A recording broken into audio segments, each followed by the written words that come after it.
Hello प्यारे बच्चों, welcome to my Facebook page and YouTube channel. और आज की क्लास में डिस्कस करेंगे हम लोग 16 मार्च, ठीक है, 16 मार्च शिफ्ट 1 का जे मेन के क्वेश्चन को डिस्कस करेंगे। और अभी का जो भी क्वेश्चन होगा, क्वेश्चन मेमोरी बेस्ड क्वेश्चन रहेगा। और आज का पहला क्वेश्चन देखिए, पहला क्वेश्चन आपके पास है आपका पाराबोला से। देखिए क्वेश्चन एक आसान सा क्वेश्चन है कि 3 distinct normal are drawn from the point A0 to the parabola. देखिए यहां पे पाराबोला के इक्वेशन आपको गिवन है, तो आपको कराएंगे 3 normal from the point A0। तो सबसे पहला काम क्या करते हैं, देखिए 4a का वैल्यू कितना बन गया 2, तो 4a का वैल्यू 2 बन गया। यहां पे बताइए a का वैल्यू आपके पास क्या बन गया, 1/2 बन गया। अब ऐसा करते हैं, इक्वेशन ऑफ नॉर्मल को ले लेते हैं। तो इक्वेशन ऑफ नॉर्मल को देखिए कितना लीजिएगा, इक्वेशन ऑफ नॉर्मल को क्या लीजिएगा, आप जानते हैं y equal to mx minus क्या होता है 2m, माइनस में क्या होता है am की होता है, mx minus 2m minus am की होता है। तो यहां पर देखिए y का वैल्यू mx हो गया और 2a का वैल्यू कितना हो गया 1 हो गया, और 1/2 क्या हो गया mq हो गया। अब करें कि ये जो नॉर्मल आपके पास है किस पॉइंट से पास करा है, देखिएगा ये 0 से, इसको पास करा दो कहां से, A0 से पास कराइए, यानी कि ये 0, ये क्या हो गया am हो गया आपके पास, ये कितना वैल्यू हो गया आपके पास am हो गया, माइनस m हो गया, हाफ ऑफ कितना हो गया mq हो गया। यहां से m को कॉमन निकालते हैं तो a माइनस कितना होगा 1 होगा, और ये 1/2 m² का वैल्यू कितना होगा 0। अब याद कीजिएगा आइदर कितना होगा, आइदर m का वैल्यू 0 और नहीं तो क्या होगा a माइनस 1 माइनस 1/2 m² का वैल्यू। देखिए m का वैल्यू 0 लीजिएगा, ये एक नॉर्मल आपके पास क्या बनेगा x एक्सिस बनेगा। बट वैल्यू का किसका वैल्यू यहां पूछ रहा है आपसे, a का वैल्यू पूछ रहा है, रेंज ऑफ a पूछ रहा है यहां से। तो यहां से देखिए a माइनस 1 यदि इसका वैल्यू लेते हैं तो a माइनस 1 का वैल्यू 1/2 m² हो गया, और m² का वैल्यू क्या लीजिएगा 2 इंटू a माइनस 1 लीजिएगा। अब देखिए ये m² है, ऑलवेज क्या बनेगा आपके पास पॉजिटिव बनेगा। तो देखिएगा a का वैल्यू क्या बनेगा आपके पास 1 से ग्रेटर, यानी कि a का वैल्यू 1 से ग्रेटर कहां तक चला जाएगा आपके पास, इन्फिनिटी तक चला जाएगा। अब यहां पर देखिएगा 1 टू इन्फिनिटी, ये आपके पास बी ऑप्शन हो गया, 1 टू इन्फिनिटी, ये दूसरा ऑप्शन हो गया आपके पास। ये था क्वेश्चन, पाराबोला का क्वेश्चन था। अब देखिए मेरे पास नेक्स्ट क्या क्वेश्चन है,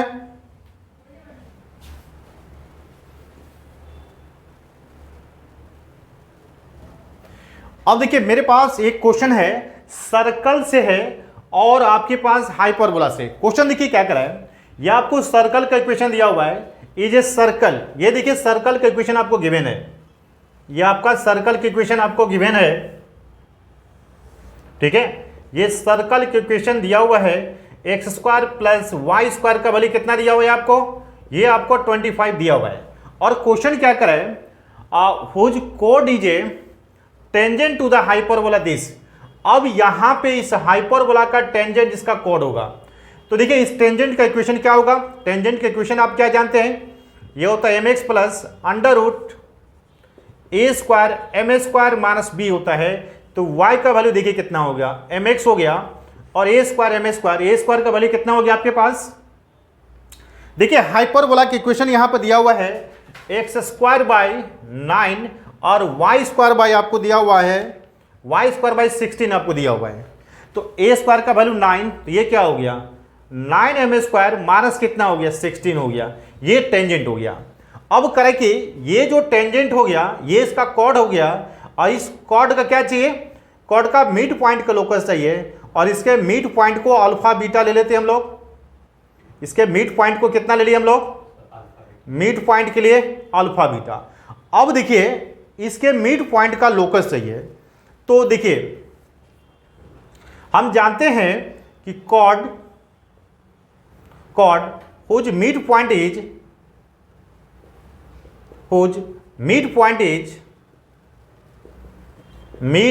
इज अल्फा बीटा। इसके लिए देखिए हम लोग यूज क्या करते हैं, हम लोग यूज करते हैं S1 का वैल्यू t। S1 क्या हो गया, ये टेंजेंट पर अल्फा बीटा का वैल्यू हो गया तो कितना बनेगा, alpha square plus beta square 25 और T4 टेंजेंट हो गया अल्फा बीटा पर, तो इक्वेशन ऑफ टेंजेंट क्या हो गया, अल्फा एक्स प्लस कितना होगा बीटा वाई -25 कैंसिल हो गया।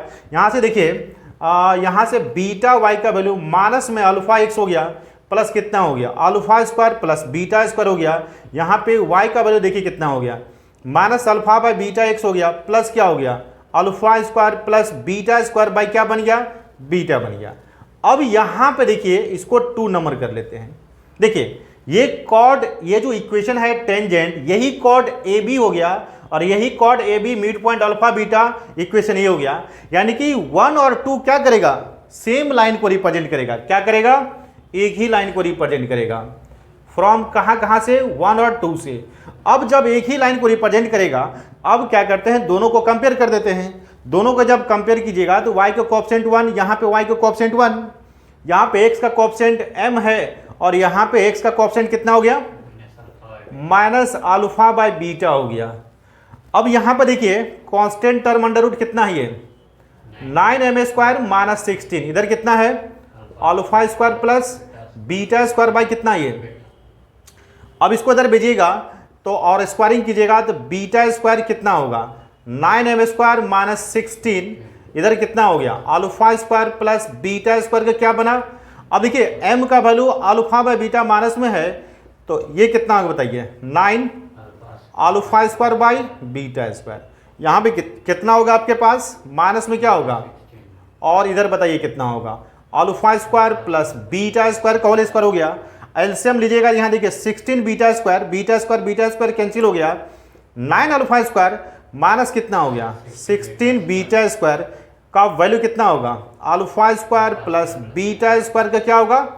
अब जानते हैं रिक्वायर्ड लोकस चाहिए, रिक्वायर्ड लोकस क्या करेंगे, अल्फा की जगह पे x कितना हो गया 9x स्क्वायर, बीटा की जगह पर क्या करेंगे y कर दिए, इधर कितना करेंगे x स्क्वायर प्लस कितना हो गया बताइए x square plus y square का क्या हो गया, ये होल स्क्वायर हो गया। ये क्या हो गया मिड पॉइंट का क्या हो गया लोकस हो गया। तो ये क्वेश्चन था आपका सर्कल और हाइपरबोला को मिक्स करके था। अब देखिए मेरे पास अगला क्या क्वेश्चन है,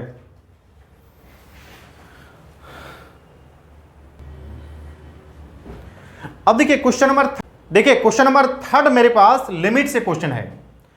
अब देखिए इसका आपको वैल्यू आपको 2 दिया हुआ है और वैल्यू किसका चाहिए a प्लस बी प्लस सी का वैल्यू चाहिए। तो देखिए तो हम लोग क्या करते हैं, लिमिट कितना हो गया, ये x टेंस टू 0 हो गया, ये a हो गया और a टू दी पर x का expansion 1 plus x square by 2 का फैक्टोरियल एक्स क्यूब बाई 3 का फैक्टोरियल इसी तरह से बढ़ेगा। अब चलिए माइनस में देखिए b है cos x, तो cos x के लिए क्या करते हैं हम लोग, इसका पहला टर्म cos x का एक्सपेंशन होता है, ठीक है, cos x का एक्सपेंशन होता है 1 माइनस एक्स स्क्वायर बाई 2 का factorial plus X to the power 4 by ये 4 का फैक्टोरियल। देखिए cos x में ये ले लेते हैं हम लोग, ये ले लेते हैं, ये ले लेते हैं।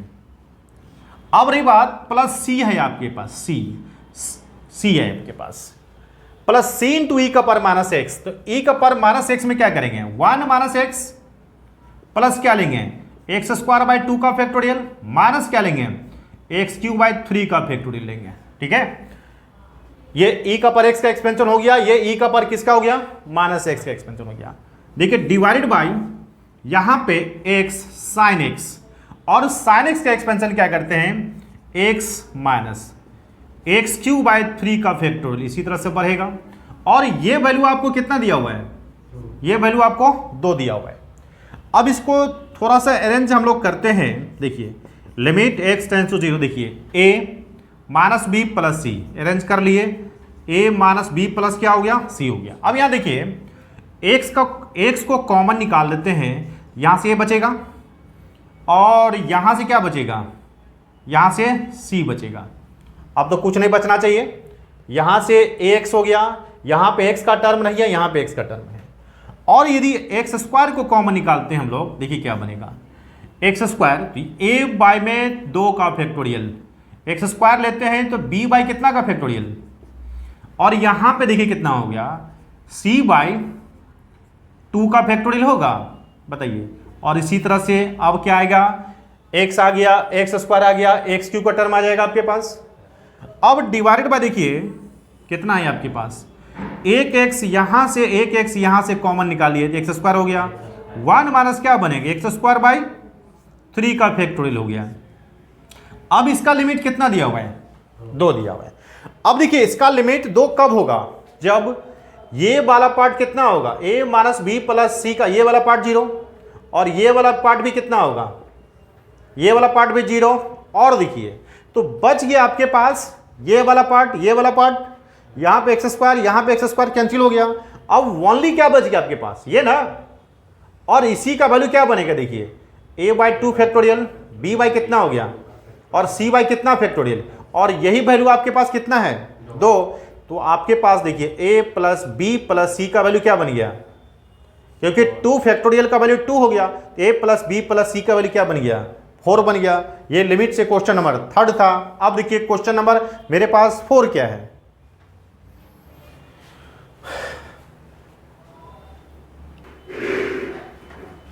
देखिए क्वेश्चन मेरे पास है, करा कि आपको एक्सपेंशन दिया हुआ है, एक्सपेंशन आपको दिया हुआ है, एक्सपेंशन देखिए कितना दिया हुआ है, 5 का पावर 1/4, 3 का पावर 1/8 का पावर 60 आपको दिया हुआ है। तो करें कि number of irrational term, number of irrational term, तो सबसे पहले नंबर ऑफ रेशनल टर्म कितना होगा उसको पहले हम लोग निकाल लेते हैं। तो सबसे पहले इसका r+1 टर्म निकालिए, कितना होगा बताइए, 60 CR होगा, और 5 का पावर कितना होगा, 1/4 क्या होगा, 60 माइनस r होगा, और यहां बताइए कितना होगा, 3 का पावर 1/8 का पावर क्या होगा, ये बताइए, tr+1 का वैल्यू कितना हो गया, 60 CR होगा, और 5 का पावर क्या होगा, 60 माइनस r/5 होगा, और बताइए 3 का पावर क्या होगा, r/8 होगा। तो सबसे पहला काम क्या करते हैं, नंबर ऑफ कौन सा टर्म निकाल लेते हैं, रेशनल टर्म निकाल लेते हैं। कौन सा टर्म निकालते हैं, रेशनल टर्म। तो नंबर ऑफ रेशनल टर्म में सबसे पहले देखना पड़ेगा कि कौन कौन टर्म रेशनल टर्म होगा। देखिए तो r का वैल्यू यदि 0 रखते हैं, ये टर्म 0, 3 का पावर आपके पास 4 था, यहां पे कितना हो गया, ये 4 हो गया, 60 माइनस r/4 हो गया। यदि r का वैल्यू आप 0 लेते हैं तो ये टर्म कितना हो गया, 0, और r का वैल्यू 0, तो 60/4 15 हो गया। क्या रेशनल टर्म हुआ कि नहीं हुआ। तो r के किस वैल्यू के लिए, 0 के लिए। फिर से चलिए किसके लिए, 8 के लिए रेशनल टर्म बनेगा। फिर किसके लिए बनेगा, 16 के लिए। फिर कितना के लिए बनेगा, 24 के लिए। फिर किसके लिए बनेगा, 32 के लिए, 32 के लिए, 40 के लिए। देखिए 40/8 5 हो गया, ये हो गया। 48 के लिए बनेगा, कितना हो गया आपके पास, 1 2 3 4 5 6 7, और क्या बनेगा, 56 बनेगा। क्या बनेगा, 56 बनेगा, और 56 से ज्यादा नहीं बनेगा। तो नंबर ऑफ रेशनल टर्म आपके पास कितना हो गया बताइए, 1 2 3 4 5 6 7 8 हो गया। तो आपको नंबर ऑफ इरेशनल टर्म क्या बनेगा बताइए, number of irrational term, number of irrational term कितना हो गया बताइए। देखिए पावर 61 है, पावर 61 है, तो टोटल नंबर ऑफ टर्म कितना हो गया, 61 माइनस में नंबर ऑफ रेशनल टर्म को माइनस कर दिए, कितना बच गया ये बताइए। ये आपके पास 53 हो गया। तो क्वेश्चन क्या करा है, क्वेश्चन करा कि इसमें number of rational term, sorry number of irrational term कितना दिया हुआ है, n का वैल्यू कितना आ गया 53, और करे कि n-1 किसका फैक्टर होगा, n-1 कीजिएगा तो कितना हो गया 52 होगा। अब इसमें से देखिए 52 किसका फैक्टर हो गया, ये 26 का फैक्टर नहीं होगा। तो आपके पास इसमें क्या होगा, जब n आपके पास n इसमें नंबर ऑफ इरेशनल टर्म है, तो n-1 जो होगा किसका फैक्टर होगा, 26 का क्वेश्चन हो गया। तो ये बाइनोमियल थ्योरम से एक रटल क्वेश्चन था ये, बताओ बिल्कुल ऐसा क्वेश्चन है जिसको हर स्टूडेंट बनाता होगा, है ना। ये था बाइनोमियल थ्योरम से एक क्वेश्चन था। अब देखिए मेरे पास अगला क्या क्वेश्चन है,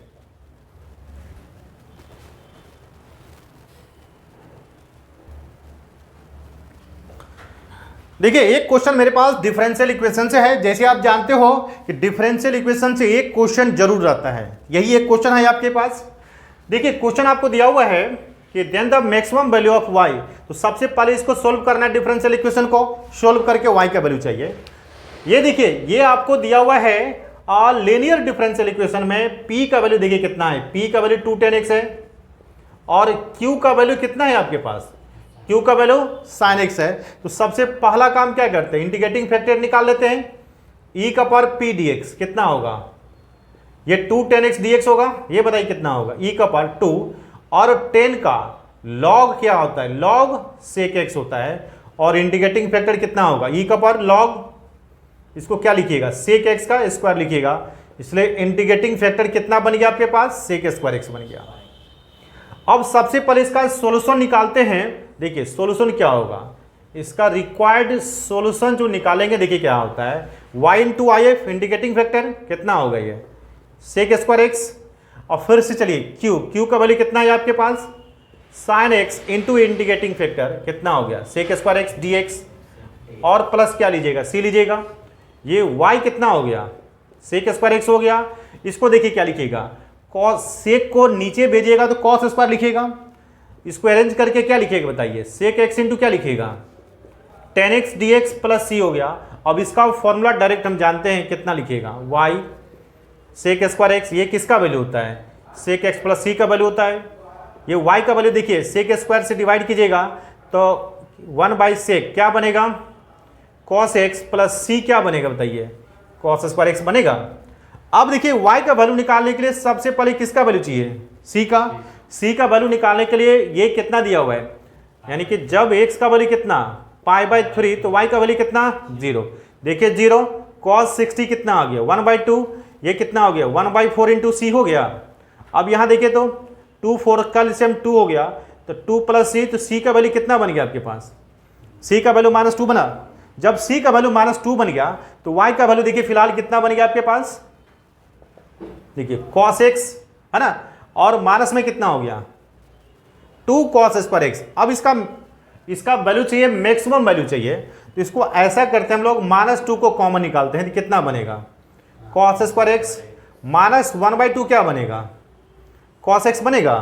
ध्यान दीजिएगा ये देखिए तो a स्क्वायर माइनस 2ab, बताइए कर दिए 2ab प्लस b स्क्वायर क्या होना चाहिए 1/4 नहीं होना चाहिए 1/16 होना चाहिए ना। अब माइनस क्या होना चाहिए 1/16 होना चाहिए। अब देखिए 1/16 होना चाहिए तो यहां से यहां कितना हो गया a square minus 2ab, b के जगह पर 1/4 आ गया तो y का वैल्यू देखिए -2 और यहां से यहां क्या बन गया cos x माइनस में 1/4 का क्या हो गया 4 का होल स्क्वायर माइनस कितना हो गया। अब देखिए इसको -2 से इधर मल्टीप्लाई कीजिएगा तो प्लस हो जाएगा 1/8 हो गया और ये कितना हो गया 1/4 का होल स्क्वायर। अब देखिए इसका मैक्सिमम होने के लिए इसको क्या होना पड़ेगा, इसको क्या होना पड़ेगा मिनिमम होना पड़ेगा। तो इसका मिनिमम वैल्यू कितना लीजिएगा 0, इसलिए y का मैक्सिमम वैल्यू क्या बन गया, y का मैक्सिमम वैल्यू कितना 1/8। तो ये लिए y मैक्सिमम कितना बन गया आपके पास 1 क्या बन गया 8। तो आपके पास है ना, और ये हो गया then the maximum value of y, maximum value of y कितना बन गया आपके पास 1/8 बन गया। ये क्वेश्चन नंबर 5 डिफरेंशियल इक्वेशन से क्वेश्चन था। ये कहां से क्वेश्चन था, ये डिफरेंशियल इक्वेशन से था।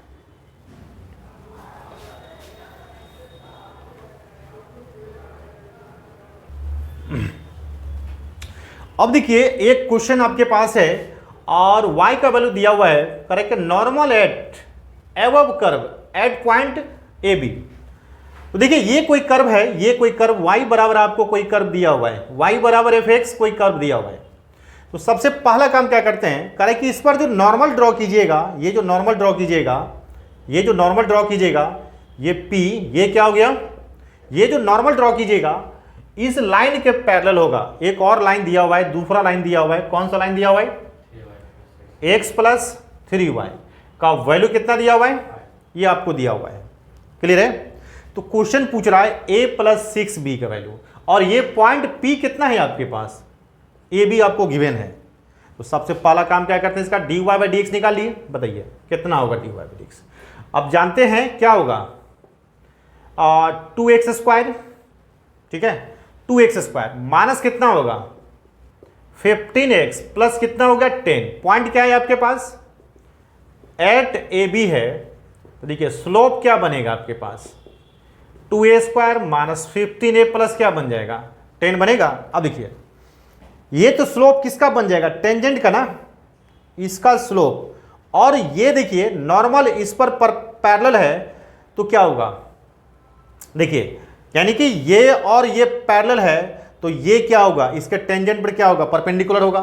तो स्लोप ऑफ नॉर्मल और स्लोप ऑफ किसका, ये स्लोप ऑफ टेंजेंट और स्लोप ऑफ नॉर्मल का प्रोडक्ट कितना होगा -1 होगा। तो यानी कि अकॉर्डिंग टू क्वेश्चन क्या आना चाहिए, देखिए 2a square minus 15a plus 10 into इसका स्लोप क्या होगा -1 बाई क्या होगा 3 का वैल्यू -1 हो गया, माइनस माइनस कैंसिल हो गया, इधर भेजिएगा तो 3 होगा, यहाँ 10 है तो 2a square minus 15a plus 7 का वैल्यू क्या बन जाएगा 0 बनेगा। अब इसका फैक्टर निकालिए कितना होगा 2a स्क्वायर क्या होगा 14 हो गया ना, ये आपके पास 14 हो गया, ठीक है। तो आपके पास 2a स्क्वायर माइनस 15 है तो कितना हो गया 14 का फैक्टर आप निकालिए।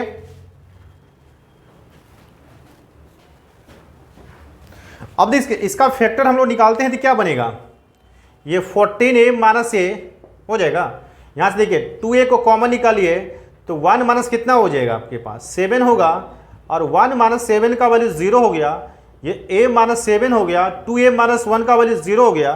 तो देखिए आपके पास क्या क्या बन गया, a का वैल्यू 7, a का वैल्यू 1/2, ये 1/2 आपके पास नहीं होगा। क्यों नहीं होगा, क्योंकि यहाँ पे दिया हुआ a का वैल्यू क्या होना चाहिए 1 से ग्रेटर होना चाहिए, तो 1/2 नहीं होगा।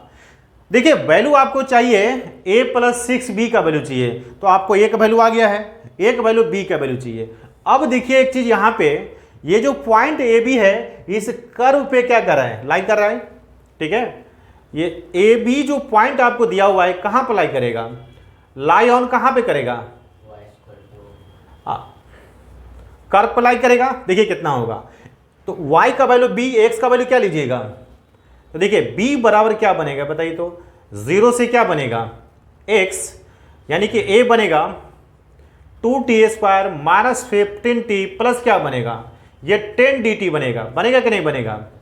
अब बताइए 0 से a का वैल्यू कितना हो गया 7 हो गया, ये कितना हो गया 2t square 15t into dt हो गया, और इसको इंटीग्रेट कीजिएगा देखिए कितना होगा 2t क्यूब बाई कितना होगा 3 होगा, माइनस 15t स्क्वायर बाई क्या होगा 2, ये कितना हो गया ये 10t, 0 से कितना हो गया 7। अब देखिए इसको कैलकुलेट कीजिएगा 3 दूना 6 हो जाएगा, ये हो जाएगा 6b का वैल्यू हो जाएगा आपके पास 6b का वैल्यू माइनस में 413 हो जाएगा 6b का वैल्यू इसको कैलकुलेट करने पर। तो अब आपको वैल्यू किसका चाहिए देख लीजिए, वैल्यू आपको चाहिए a प्लस 6b का वैल्यू चाहिए, तो a का वैल्यू कितना हो गया a प्लस 6b का वैल्यू चाहिए, a का वैल्यू 7 हो गया और 6b का वैल्यू कितना हो गया माइनस 413 हो गया, कितना हो गया माइनस में 400 कितना हो गया 6 हो गया 406, और यहाँ पे मोड है तो 400 कितना हो गया 6 हो गया। तो इसका वैल्यू कितना निकल जाएगा आपके पास 400 कितना निकल जाएगा 406 निकल जाएगा इसका वैल्यू, ठीक है। ये क्वेश्चन नंबर 6। अब देखिए मेरे पास क्वेश्चन नंबर 7 क्या है, बेहतरीन क्वेश्चन है। देखिए लॉग को एलिमिनेट कीजिएगा, बेस 1 से कम है तो यहां पे क्या होगा 1/√2 का स्क्वायर होगा, साइन ऑफ इनइक्वालिटी चेंज करेगा, यहां मोड ऑफ जेड प्लस 11 हो गया, यहां पे मोड ऑफ जेड -1 का क्या हो गया होल स्क्वायर हो गया। अब देखिए यहां पे इसका वैल्यू कितना हो जाएगा 2, क्रॉस मल्टीप्लीकेशन कीजिएगा तो 2 मोड ऑफ जेड यहां कितना हो गया 22, इधर कितना हो जाएगा मोड ऑफ जेड -1 का क्या होगा a square minus 2ab plus b square हो जाएगा। अब देखिए शब्द को इधर भेज दीजिए कितना होगा मोड ऑफ जेड के square minus 4 mod of Z, अब माइनस में कितना होगा या इसी को मोड ऑफ जेड के square minus 4 mod of Z minus 21 lesser than equal to 0। अब इसका फैक्टर निकालते हैं, देखिए कितना हो गया, -7 mod ऑफ z प्लस कितना लिखेगा 3 mod ऑफ z -20 हो गया। यहाँ से mod ऑफ z को कॉमन निकालते हैं तो mod ऑफ z माइनस कितना हो गया, और यहाँ से कितना होगा mod of z -7 lesser than equal to कितना हो गया 0। ये कितना हो गया देखिए mod ऑफ z प्लस क्या हो गया 3 हो गया। ये कितना हो गया mod ऑफ z माइनस हो गया। तो आपके पास देखिए यहाँ से कितना हो गया mod of z -7 lesser than equal to 0, तो mod ऑफ z कितना हो जाएगा। अब देखिए करें कि mod ऑफ z का वैल्यू 7 से कम कितना पता नहीं है, लेकिन अधिक से अधिक कितना होगा 7, तो मैक्सिमम वैल्यू क्या आ गया आपके पास 7। तो आपके पास then the maximum value of z कितना निकल जाएगा आपके पास 7 आ जाएगा, है ना। अब देखिए अगला क्या क्वेश्चन है मेरे पास,